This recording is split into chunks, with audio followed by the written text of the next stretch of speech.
Hello dear subscribers, today I'll tell you how to install macOS Sonoma on your Mac. So for doing that, if you need to format, so just tap here. Also, if you want to install it only because previously you just format your hard drive, so you can also just tap on install macOS Sonoma, just tap on continue.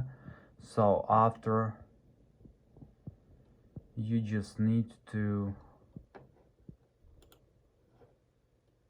tap on continue.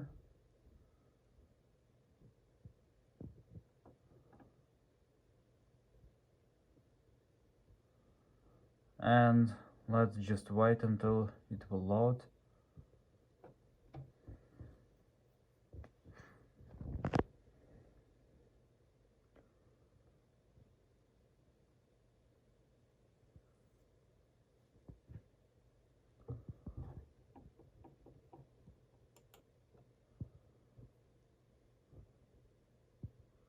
So just tap on agree. Just choose your hard drive you want to install macOS Sonoma on and just tap on continue. So now you just need to wait until it will completely install it on your computer. So thanks for watching, goodbye.